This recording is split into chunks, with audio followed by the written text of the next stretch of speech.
participation sa ating Expo. O ano po ang tanong? Ano tanong? Participation sa Expo 2020 for Filipino community. Yes. Ang Filipino community, well, magandang naman tayo para maging successful yung Philippine Pavilion dito po sa Dubai, darating sa Dubai 2020 Expo. Yun po yung mangyayari po mula October next year hanggang April 2021. Meron na tayong magandang presentation, magandang pavilion, napakalaki, over 3,100 na square meters na presence, isa sa pinakamalaki at malapit sa sentro ng pavilion. Yun po ay ito po ay isang proyekto na in-endorse po ng ating Pangulo. Dinesisyonan po niya na kailangan present po ang Philippines dito po sa darating na World Expo Dubai. Dahil po sa dami ng Pilipino dito po sa UAE, nararapat na mabigyan ng pride at inspiration ang ating mga kababayan dito. Pati na rin ang mga Pilipino dito sa Middle East na pinakamalalaking mga grupo ng mga overseas Filipinos dito po sa region. Kaya po, isang malaking karangalan, I'm sure para sa ating lahat, na meron tayong magandang representation dito po sa Dubai 2020.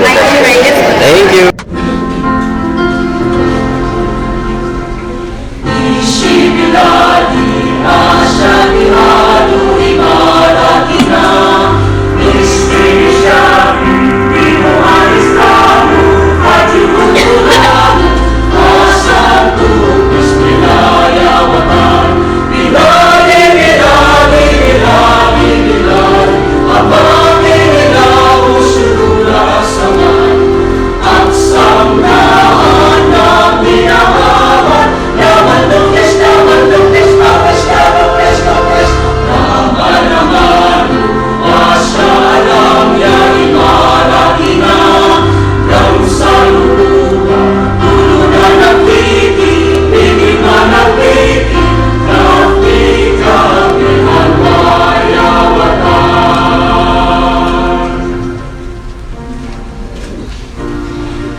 Ladies and gentlemen, and our guests from the global community, the international community, let's all welcome DTI Secretary Honorable Ramon Lopez.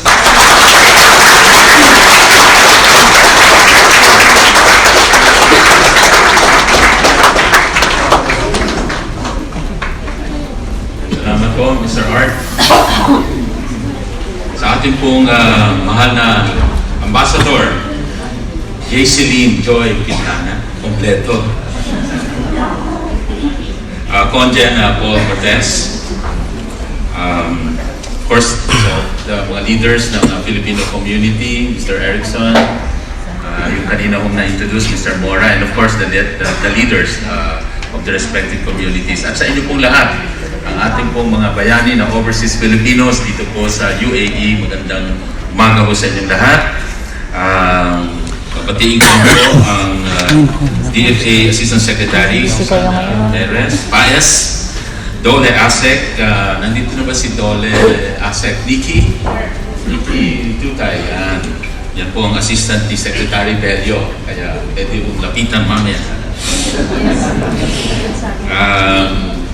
Si DOST Assistant Secretary Lea Buendia, kompleto po. Ini-introduce ko po ang ating Philippine delegation. Please stand to be recognized.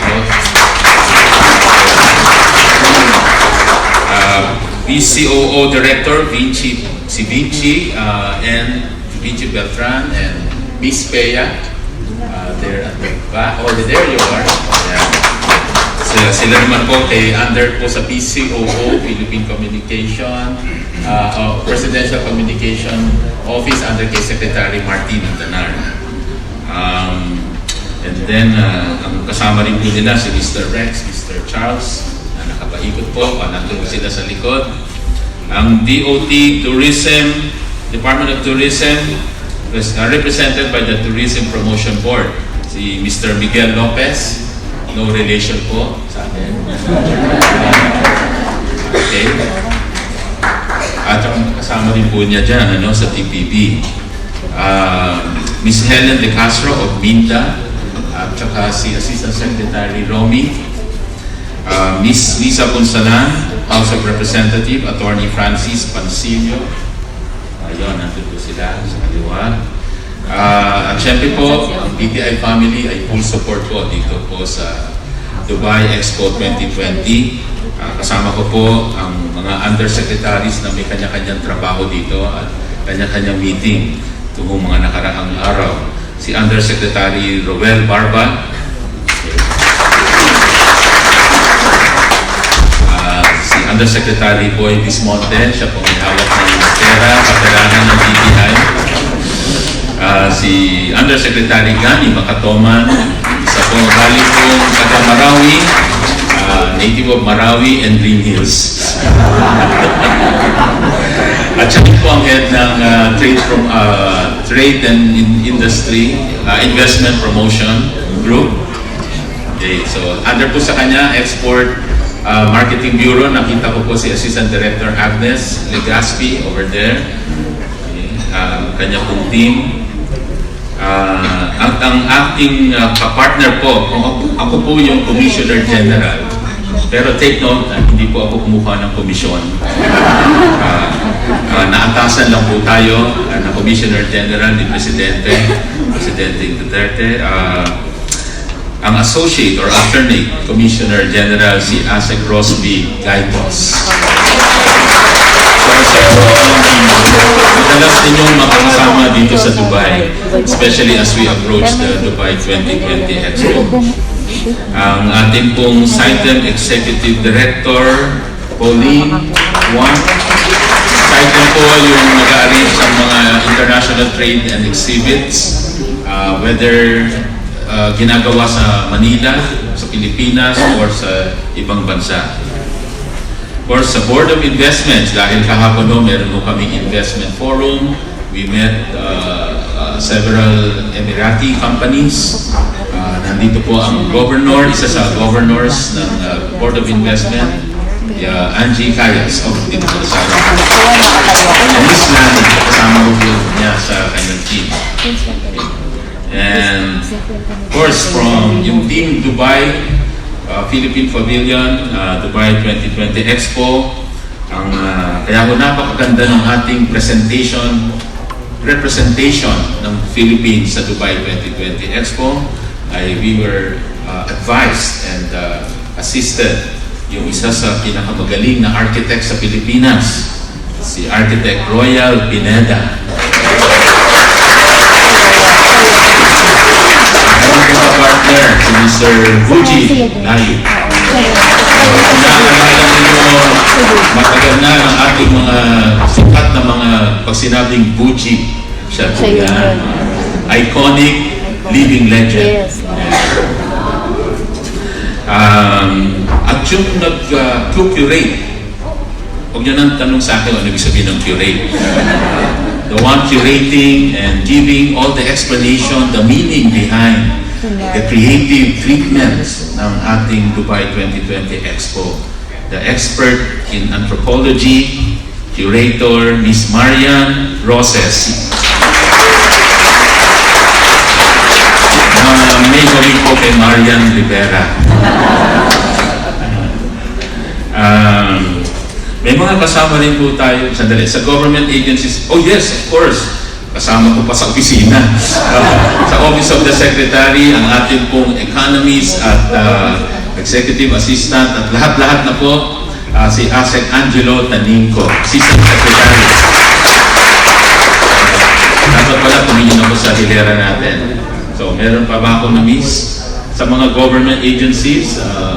So, as you can see, ganyan po ang suporta ng ating Philippine government. Marami po kami pinadala, hindi lang po ako lang, hindi lang dalawa, hindi tatlo, kung hindi talaga full support because we have a committee, the Philippine Organizing Committee. That's how we are organized back home in the Philippines just to prepare for the Dubai 2020 Expo. In fact, we also have another group, the one helping us in communication, si BBDO Guerrero. Nandito po ba ang representative? So meron din tayo sa communication. One of the leading advertising and communication agencies in the Philippines, you've heard of BBDO Guerrero, no? So kasama rin po natin sila. Okay. Meron din po tayo na we have some other representatives of SMEs, si Myra's Turmeric, Miss Almira Silva, Miss Silva here, sa likod po. Ito po magkikwento ko sa kanilang pagnanegosyo.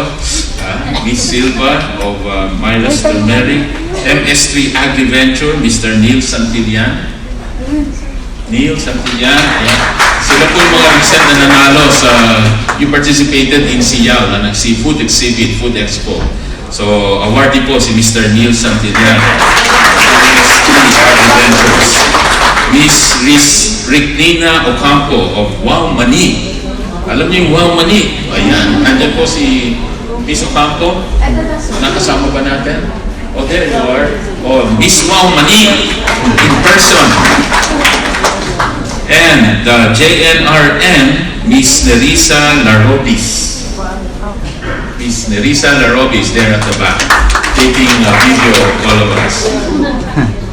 So, and of course, to all of you, our fellow Filipino kababayans, of course to our Emirati friends, the friends of the Filipino community, thank you very much. Maraming salamat for joining and being one with the Filipino community. Frankly, we're very emotional and happy that we are spending this morning with you all. Una-una, maraming salamat. I know you all come from different places and you deserve a big round of applause. Congratulations, Ambassador Quintana. It shows really the unity and the full support of the Filipino community to all the endeavors of government. You know why we are here? Ang ating mahal na Pangulo, President Rodrigo Roa Duterte, ay nagbigay ng full support, kanya pong participation, ay siya po ang nag-decide because of his wisdom for the Philippines to join in a big way dito po sa Dubai Expo 2020. Kaya yan po ay isang napakagandang decision ng ating Pangulo, recognizing na napakadaming overseas Filipinos dito po sa Dubai, sa UAE, sa Abu Dhabi, at sa lahat po ng, how do you call that, the Emirates in UAE. Recognizing na in fact, I hear some numbers, over 800,000 na raw. Sometimes I hear 700,000. You are probably the second largest, third largest. Dapat exclude ang US. I think next to Saudi Arabia, excluding US na maraming mga migrants. After Saudi Arabia, alam ko po UAE na yung second. Kaya palakpakan po natin. Yung kausap po ng ating Pangulo, ang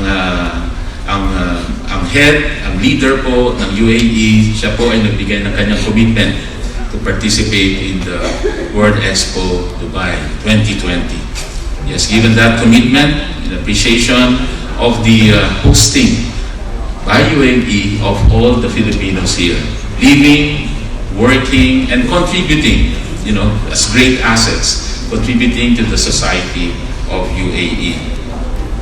Isa pa, over 190 countries ang participant sa World Expo Dubai. So practically, almost all countries are participating. So imagine kung wala ang Pilipinas, na napakaraming Pilipino pa naman dito sa UAE. It's about time.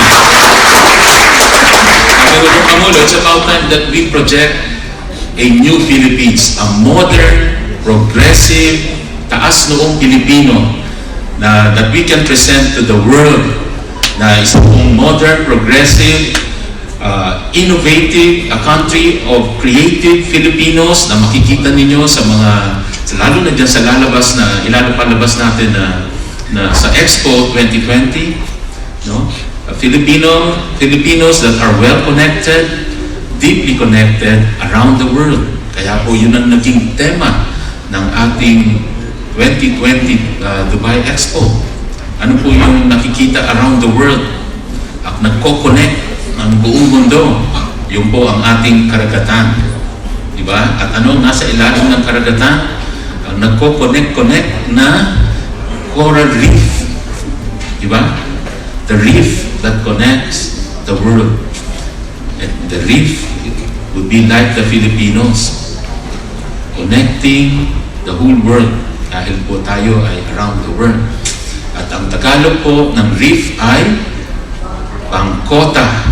So yun po ang maririnig at maririnig po natin, not only here in UAE, but also in the Philippines, because in the inauguration, the launch yesterday, lumabas na po sa dyaryo ngayong araw, sa maraming pahayagan, many newspapers, ang pag-launch po ng ating bangkota, Philippine Pavilion sa Dubai 2020.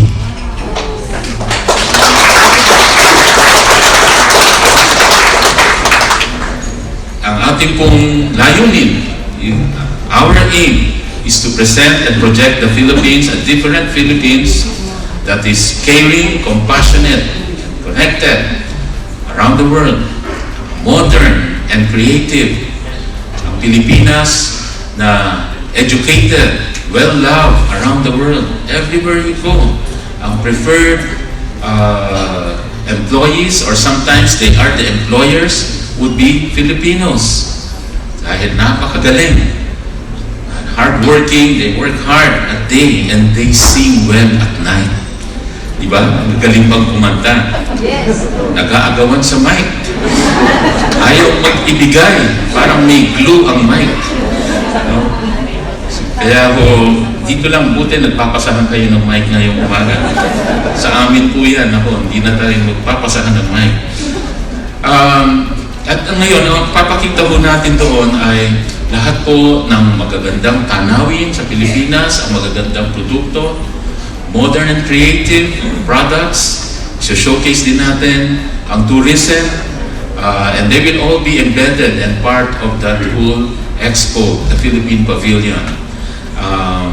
That if you see the products now that are in go-local stores, or if we present nating brand of the store in the Dubai 2020 would be what we call now Marahuyo.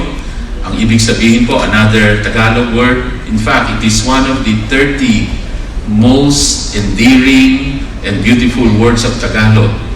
Alam mo ba yan, Asa Crosby? Marahuyo. That means to be enchanted. Marahuyo. So, yun po ang isang pangalan ngayon ng ating isang store, a Philippine store, that will also be featured carrying all the modern, fashionable, high-end products na pagmamalaki nating gawa sa Pilipinas and made of indigenous materials. Iba na ang Pilipinas ngayon. Kaya nga napakagandang ipakita sa buong mundo ang kagalingan ng Pilipinas, ang kagalingan ng mga Pilipino. Pilipinas po is really something to be proud of. Siguro nakakarating na ho sa inyo ang balita na ang Pilipinas is one of the fastest growing economies, not only in Asia, but in the world. Sa administrasyon po ni Pangulong Duterte, we are able to maintain the over 6% growth rate ng ating ekonomiya. Kinaiingitan po sa ibang parte ng mundo. At yun po, it's not a fluke, it's not chamba. Dahil yun po ay nagiging growth natin mula pa noong 2012. Ilang taon na, ilang quarter sa isang taon, 4 na quarters, di ba? So ilang quarters na yon? Mga 8 years more or less times 4, no? So 32 quarters. 32 quarters times 3 months, yun na yung dami ng buwan that we are posting a very high growth rate. Second only to Vietnam.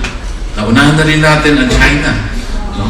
At kung ilang taong na ganyan kalakas ang growth rate natin, ibig sabihin, our economy is really growing fast, sustainably. And if you look at the chart na pinapakita po namin usually yung ating pong chart ay pataas na pataas, upward growth trajectory. And that cannot be found anywhere else in the world. Yung iba po, they are probably growing 1 or 2%. Tayo po 6%. Kaya magpasalamat tayo sa biyaya rin na binibigay din ng ating Panginoon na blessing our country. Our country is truly blessed with people like you and a country that is blessed with a very strong economy nowadays. Now, because of that, our economy is growing so fast. Yung latest record of unemployment is now 4.5%. Just to give you an idea, ng mga nakaraang taon, the past years, we were always above 6%. 6% of a growth of 100 million Filipinos. Napakalaki po. But now, hindi lang po 5.2%, yun po yung huling number. But the latest number last year, it even went down to 4.5%. The best, in fact, it's the record level ng ating unemployment rate. At meron ding equivalent number sa underemployment. Ano po ang underemployment? Ito po yung may trabaho ka na pero naghahanap ka pa ng sideline. So, naghahanap ka pa ng another job. So, underemployed. Hindi ka pa happy. So, it reflects the quality of job that we have back home. At ngayon po, ang ating underemployment, bumaba na 13. In fact, 13%, dati po ang underemployment rate that we always hear, kami po nagpo-monitor niyan, over 21% parate. Marami na, ibig sabihin, gumaganda ng quality of job because it's now down to 13%. Okay, so keep that in mind. Very good employment figures. Now, the other trait po na pagmamalaki ng Pilipinas, kaya po many investors are attracted to Philippines because of this growing population. We call it a demographic sweet spot because the average age is 24 years old. So, yun po yung average ng age ng mga anak natin. No? We're way past that, but that is the majority now, and that is the average age, 24 years old. So imagine, 24 years old, and it's now 108 million ang population natin. And by the year, lumalaki ng kulang-kulang 2 million. Because our population growth rate is about 1.9%, almost 2%. Mahilig tayong gumawa ng babies, di ba? So gusto natin, pastime, lalo na pag brown out. So, ganun mo population. Noong una, in the olden times, when you say high population, ako dapat daw. Kaya lalaki ang poverty natin. But now, the people, the young age, are now considered as asset. Because in other countries na hindi kasing sipag gumawa ng babies, they are now having an aging society. Diba? You're hearing that. Kaya kailangan nila maraming caregivers. Tumatanda na yung average age, 45, 50 years old. Ganyan ang average age ng mga ibang kapitbahay natin na bansa, our neighboring countries. We are young, average age of 24. Now, and young, growing population, ano ibig sabihin nun? There's a huge market. And, connect natin yung lower unemployment rate. Ibig sabihin, may trabaho karamihan, may income, may pinagkikitahan. And therefore, a growing population with a bigger income would mean bigger purchasing power of the economy. Ang dami. And so, it attracts many investors. Palaki ng palaki ekonomiya. There's a huge consumer market in the Philippines today. Lalo na yung mga pinapadala ng mga overseas Filipino remittances, dagdag pa yun. You account for about 10% of the economy. in terms of the income contribution sa ating ekonomiya. At kayo po ang isang nagpapalakas ng ekonomiya sa Pilipinas. Kaya maraming tao sa malls, maraming bumibili sa so many malls therefore are being established, maraming condominiums, dahil kayo ang namimili, lalo na raw taga UAE. Mayayaman ang mga taga UAE, palapakan natin ang mga kayo ho ay mayaman, kami ay mayaman sa trabaho. Marami ho kaming trabaho. So, yan po ang nagpapalakas na, kayo po ang nagpapalakas ng ekonomiya. So with that growing purchasing power, take note, I mentioned young population. That means so many more years to come na ganito kalakas at lalaki ang ekonomiya. It will continue to increase the consumer base. Because I just mentioned, young population. Kaya therefore, many are predicting, hindi po gobyerno, coming from third parties, foreign publications, telling the world that Philippines will become the 16th largest economy in the world, especially by 2015. And we are number 32, 32nd tayo ngayon, will become the 16th largest economy. Ganun kalaki ang ekonomiya natin. And hopefully, in the near future, many of you will go back home and find work or enjoy your retirement in the Philippines. No? Dahil nandun na yung trabaho. In fact, right now, sa a bit of anecdote, we have this program, yung naririnig nyo na yung build. Very aggressive infrastructure development na napakalaking programa ng gobyerno ni Pangulong Duterte. It's creating more jobs such that nagkukulang na daw yung trabahador sa mga construction site. Ano nangyayari? Lower supply, greater demand. Tumataas na yung sweldo ng mga trabahador sa Pilipinas ngayon. So, yung mga nandito po sa Middle East, baka maisipan ninyo, maraming kailangan engineer din doon, at architect. Sila architect, I'm sure sila architect royal, maraming pangangailangan din yan sa kanilang mga projects. So many such that nagdadagdag pa sila para pumasok sa Lunes, kinalunisan. Kasi daw pag Linggo wala, nag-happy-happy. So pag Lunes, absent na. So kulang ng trabahador pag Monday. So ang ginagawa ng mga contractor at developer, nagdadagdag pa para pumasok dahil kulang na yung trabahador sa ating mga construction projects because of build. With so many projects, hindi lang gawa ng projects. Kasabay kasi pag nagagawa ang mga infrastructure, nadidevelop din ang mga ibang regional centers. Dumadami rin ang private investment and private developers having their own projects, private projects, in those different regional centers. So hindi lang Metro Manila ngayon ang lumalago. In fact, the fast growth rates are experienced outside Metro Manila. So we now see a greater, more balanced distribution of wealth, of income around the country because of the infrastructure being developed sa Luzon, sa Visayas, sa Mindanao, outside Metro Manila. And because of that, maraming growth in those areas, promoting even tourism, agriculture development, and many more. Tuloy-tuloy na. So you see more progress as well in the region. So nakakalat po ang development. So, ang ganda po ng mga nangyayari ngayon. At then because of this, what I'm telling you on infrastructure development, construction growth in our, what we call the GDP, Gross Domestic Product, isa po sa pinakamalakas ngayon. It's not just a single-digit growth. It's a double-digit growth, posting mga 16.8 to 17%. Hindi 2%, hindi 5%, 17% growth.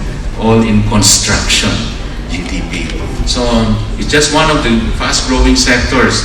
It's also backed up by fast growth rate even by services, yung pong mga nasa bangko, transportation, logistics, yung IT, business process management, one of our biggest revenue generator, just like the overseas Filipinos remittances. In a year, they contribute about $25 billion to the economy, just like the overseas Filipino workers. Ang IT BPM, they contribute about $30 billion a year. Ganyan kagagaling yung mga Pilipino. We are the preferred outsourcing site and center. That is also one of the major sources of growth of our country. So, yan po ang mga magagandang balita from our manamahal na Pilipinas. Tuloy-tuloy ang progreso. At ang ating Pangulo, isa pong Pangulo na sincere at nagmamahal sa inyo pong lahat ng mga kababayan natin, lalo na po ang mga overseas Filipinos abroad.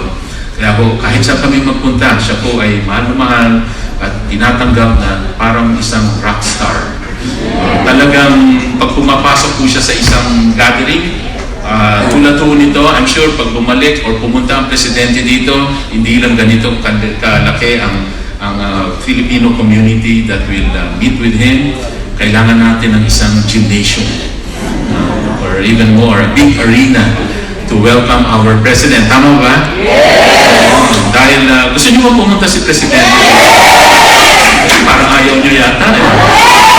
Gusto niyo ba pumunta ang ating Pangulong Duterte? Ayan. Sana nare-record tayo, papakita natin kay Pangulong Duterte. Sabihin natin, imbitahin natin si Duterte. Sabihin natin, Duterte!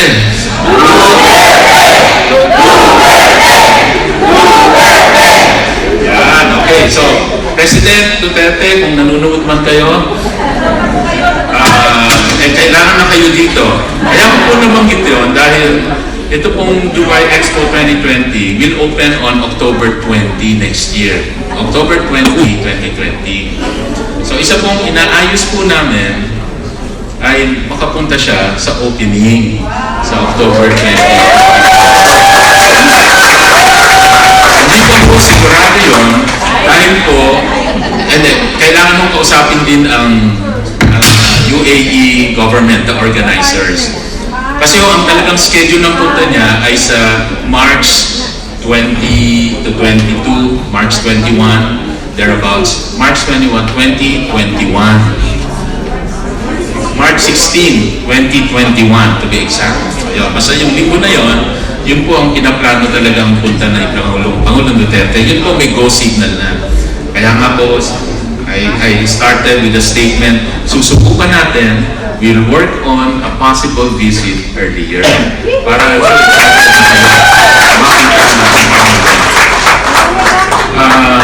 isa pa ho, ang ating Pangulo, kaya nga ho, siya ay nag-decide na sumali tayo sa Dubai 2020 dahil sa pagmamahal sa inyo, mabigyan kayo ng pride, inspiration, and hope na ang Pilipinas ay iba na po ngayon. Pilipinas po is one na mapagmamalaki natin. So yan po ang aming munting balita na isang napakaganda mga progress sa ating bansang Pilipinas. Ang pagsali rin po natin dito sa Dubai Expo 2020 and full support po ang Philippine government. Mamaya po siguro mai-discuss ng Ambassador on how the community can also help sa pag-participate ng Pilipinas. Last point po is that, of course, you know, in the Department of Trade and Industry, isa po, everywhere we go, we also what we call yung trabaho, negosyo, kabuhayan, gathering. Dito po ba naggawa na po ang PNK, trabaho, negosyo, kabuhayan? Ito po isang programa that, anyway, we will do one kung hindi pa ho, dahil hindi ko ba si Charm, ang ating commercial counselor? Si Charm is somewhere here. O mamaya ho ay magpapakita si Charm. Sino ba? Kasama natin ang Dolly sa programa na yan. So si Asek Nikki, tayo po tayo. At si Charm, wala ba si Charm? Si Charm po ang aming commercial counselor na nakapasi dito sa Dubai.